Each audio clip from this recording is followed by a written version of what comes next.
A graça e paz a todos, que Deus abençoe. Estamos aqui na nossa terceira aula do livro do Apocalipse, Consolação e Esperança. Como eu tenho dito sempre, ler o Apocalipse é pensar em esperança. O Apocalipse nos leva a ter mais intimidade com Deus, aleluias. Que o Espírito Santo do Senhor venha abrir o teu entendimento, o teu coração, para transformar a tua vida em o nome do Senhor Jesus. Hoje estaremos falando a segunda carta à igreja em Esmirna. E vamos começar aqui a nossa aula do estudo do Apocalipse, consolo e esperança. Glórias a Deus, louvado seja o nome do Senhor. Vamos ler aqui no capítulo 2, versículo 8, diz: E ao anjo da igreja em Esmirna escreve: Isso diz o primeiro e o último, que foi morto e reviveu. A igreja em Esmirna. A cidade de Esmirna era uma das mais prósperas da Ásia Menor devido ao seu forte comércio. Embora a igreja cristã dessa localidade fosse pobre materialmente, era rica em fé. Ser cristão naquela cidade era um grande desafio por causa da intensa perseguição.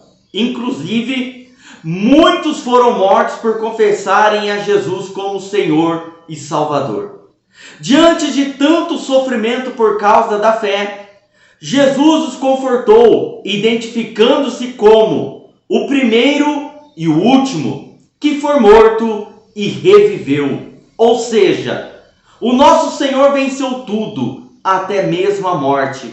Aqueles que forem fiéis a Ele até o fim dos seus dias receberão a coroa da vida e viverão ao seu lado eternamente. Esmirna significa mirra e também amargura. No Antigo Testamento, a mirra precisava primeiro ser triturada, para depois ser oferecida como aroma agradável sobre o altar do incenso, que era de ouro puro. Então nós vemos que o povo de Esmirna, os fiéis, os salvos, os verdadeiros cristãos, estavam sendo triturados. Eles estavam sendo perseguidos, havia uma grande perseguição, vou estar te mostrando mais. Então, a mirra, você vê que a mirra tinha que ser triturada para dar, para trazer o incenso, para ser depositada no altar, oferecida como aroma agradável. Então aqueles cristãos que não negavam o nome do Senhor Jesus, que eram perseguidos, que tinham sua lealdade ao Senhor Jesus, eles eram triturados e eles eram oferecidos em aroma agradável a Deus, Como os nossos irmãos do passado sofreram tanto para que nós hoje temos essa liberdade. O sofrimento pelo mártiro era uma característica da igreja em Esmirna, pois o seu fundador, Policarpo, chegou ao ponto de ser queimado vivo sobre o monte chamado Pagos. Uma curiosidade sobre o Policarpo de Esmirna: Policarpo foi um ancião e ministro da igreja de Esmirna. Sua morte não foi necessariamente mais ilustre que as mortes dos outros santos. No entanto, ele nos dá um exemplo de fidelidade no mártiro. Um testemunho do poder da graça de Cristo em grande sofrimento. E um encorajamento para os santos de Deus que hoje sofrem pela causa do Evangelho de Jesus Cristo. Naquela altura, oferecendo-lhe a liberdade se amaldiçoasse o Senhor Jesus. Ele, porém, respondeu: Há 86 anos sirvo ao Senhor, e Ele só me tem feito bem. Como poderia eu, agora, amaldiçoá-lo, sendo Ele o meu Senhor e Salvador? Mais tarde, naquele mesmo monte, aproximadamente 1.500 cristãos foram executados, e algum tempo depois, mais 800. Quantas mortes pelo amor a Cristo. Quantas vidas morreram por amor a Cristo?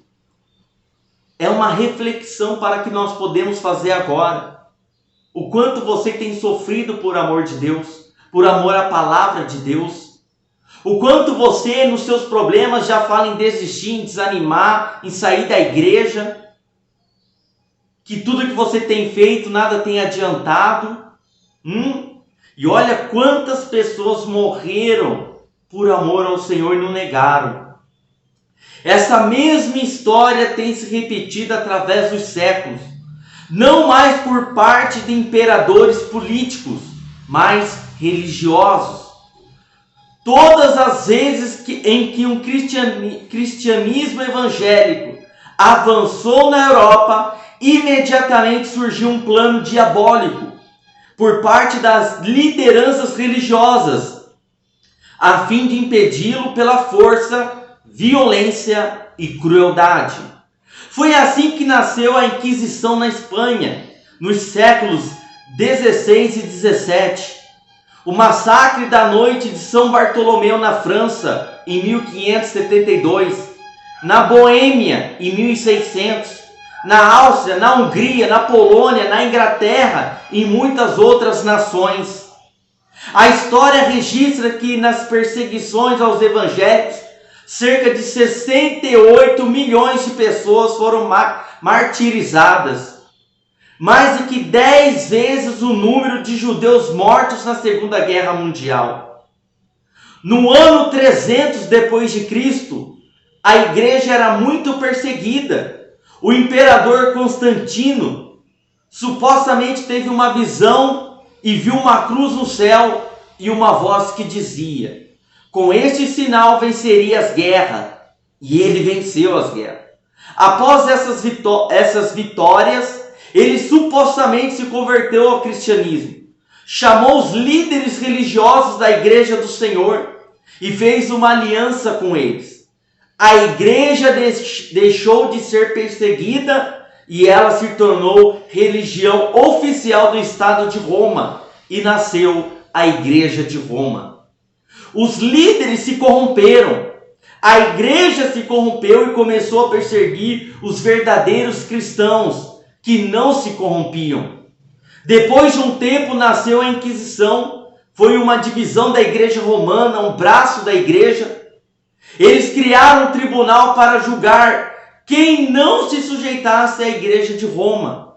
Eles eram julgados, sentenciados e mortos. Eram queimados vivos, torturados e etc.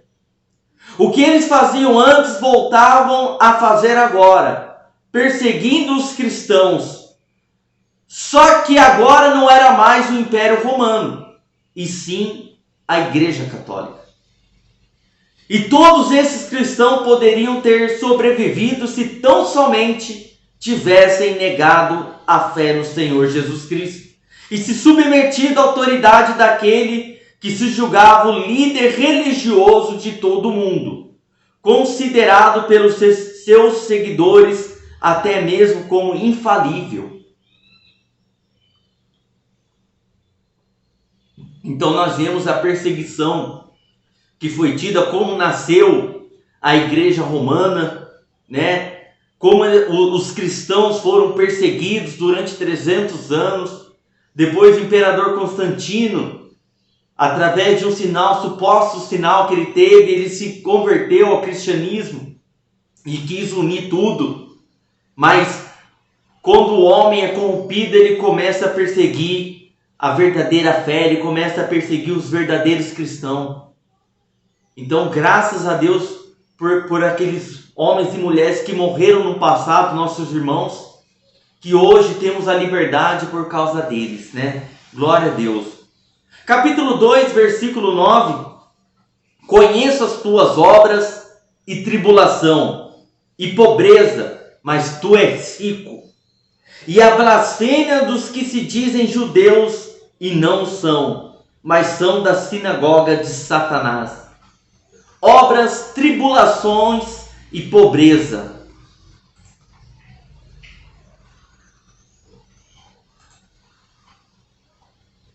Vamos falar um pouquinho aqui agora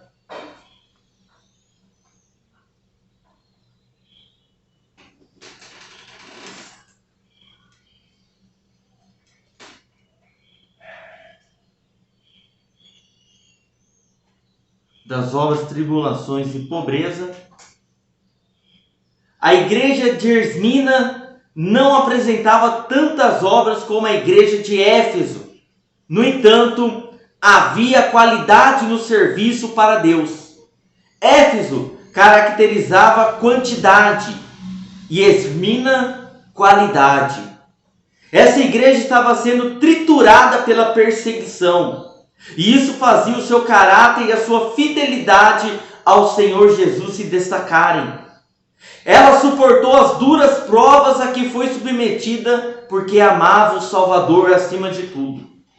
Por isso, foi uma das igrejas que não foram repreendidas pelo Senhor Jesus. Os cristãos de Esmirna representavam os verdadeiros convertidos, que ao longo dos séculos foram presos, torturados, perseguidos e massacrados por assumirem a fé em Jesus. As perseguições contra a igreja do nosso Senhor existiram no passado, existem hoje e existirão no futuro, até que seja arrebatado aos céus para encontrar-se com o esposo, o Senhor Jesus. Versículo 10 diz assim: nada temas das coisas que hás de padecer. Eis que o diabo lançará alguns de vós na prisão, para que sejais tentados, e tereis uma tribulação de 10 dias. Sê fiel até a morte, e dar-te-ei a coroa da vida. Aleluias. Nada temas. O Senhor Jesus jamais prometeu facilidade para aqueles que se dispõem a segui-lo. Pelo contrário, Ele não só falou dos sofrimentos pelos quais os cristãos de Esmirna passariam, como também os especificou. O Senhor deixou claro que quem está por trás das perseguições é o próprio diabo, cujo objetivo é fazer com que as pessoas desanimem e abandonem a fé. Os 10 dias de tribulação aqui mencionados representavam um período de grandes provações, quando muitos cristãos de Esmirna seriam perseguidos até a morte. Vamos ler 2 Timóteo capítulo 3, versículo 12. 2 Timóteo 3, versículo 12.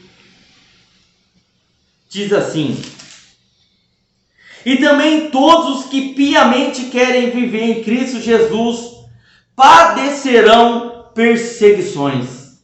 Então todos que querem servir a Cristo Jesus padecerão perseguições, porque o próprio Deus, o próprio Senhor Jesus disse: se eles me perseguiram, perseguirão a vós também.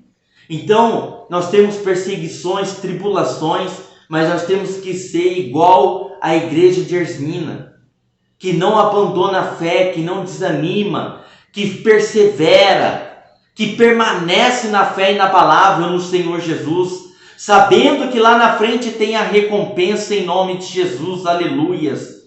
Ser fiel até a morte e receberá a coroa da vida. O Senhor Jesus está nos dizendo para nunca desfalecer, desistir por causa das provações e perseguições, mas perseverar e prevalecer diante de qualquer situação.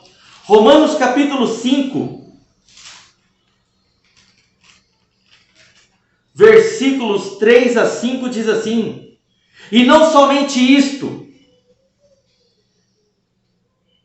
mas também nos gloriamos nas tribulações, sabendo que a tribulação produz a paciência, e a paciência a experiência, e a experiência a esperança, e a esperança não traz confusão, porquanto o amor de Deus está derramado em nossos corações pelo Espírito Santo que nos foi dado. Aleluias. Capítulo 2, versículo 11 diz assim: quem tem ouvidos, ouça o que o Espírito diz às igrejas. O que vencer não receberá o dano da segunda morte. é uma referência à condenação eterna no lago de fogo e enxofre. Apocalipse 21, versículo 8, diz assim, aleluias: mas quanto aos covardes, e aos incrédulos, e aos abomináveis, e aos homicidas, e aos fornicadores, e aos feiticeiros, e aos idólatras, e a todos os mentirosos, a sua parte será no lago que arde com fogo e enxofre, que é a segunda morte. É um lugar tão terrível que a própria morte e o inferno serão lançados dentro dele. Apocalipse capítulo 20, versículo 14. E a morte e o inferno foram lançados no lago do fogo. Esta é a segunda morte, aonde ninguém mais poderá sair. Viverá eternamente sem a presença do Deus e Todo-Poderoso, nosso Salvador, Senhor Jesus. Por isso, não há promessa maior do que escapar da segunda morte. Apenas aqueles que têm o seu nome inscrito no livro da vida é que estarão livres dessa condenação. Apocalipse 20, 15 diz assim: e aquele que não foi achado escrito no livro da vida foi lançado no lago de fogo. Portanto, aquele que lê essas palavras e não tem certeza da salvação, você deve interromper agora mesmo a sua leitura e fazer uma oração sincera a Deus, entregando a sua vida nas mãos, entregando nas suas mãos toda a sua vida, nas mãos do Senhor Jesus. Não deixe para depois, porque haverá segunda morte para todo aquele que não crê no Senhor Jesus. Aquele que não crê já está condenado. Muitas vezes você está desanimado, desfalecido. Muitas vezes você está aí sofrendo por causa das suas perseguições. Mas Deus diz que aquele que permanecer firme até o final não herdará a segunda morte, herdará a vida eterna. Então, meu irmão, minha irmã, você que está me assistindo neste momento, de todo o meu coração eu peço a você que, se você está em pecado, que se você está andando contrário a essa palavra, que você venha se arrepender e entregar a tua vida nas mãos do Senhor Jesus. Tudo pode esperar. Problema, situações. Pare agora neste momento. Entregue a tua vida ao Senhor. Peça perdão para Ele. Mas a salvação da tua alma é o mais importante. A salvação da tua alma é o mais importante, como eu falei no começo. Essa leitura, esse estudo do Apocalipse traz intimidade com Deus. E essa intimidade é sua com o Senhor. Então, eu determino agora, feche os teus olhos. Eu quero orar por você neste momento. Eu quero orar pela tua vida neste momento. Se ajoelhe aí, aonde você estiver, na sua sala, no seu quarto. Se você quer ir para um lugar mais reservado, pode ir. Mas eu quero que você, com o coração sincero, arrependa-te. Arrependa-te dos seus erros, das suas falhas. Aceita o Senhor Jesus como o único Senhor Salvador da tua vida. Volte para Ele, se você desistiu. Volte para o Senhor. Entregue a tua vida ao Senhor. Porque os cristãos de Esmina eram perseverantes, leais, não negavam a sua fé, não desistiam por causa das tribulações, não reclamavam, sofriam, assim como Cristo sofreu por mim e por você, e como uma ovelha muda foi ao matadouro, e lá se sacrificou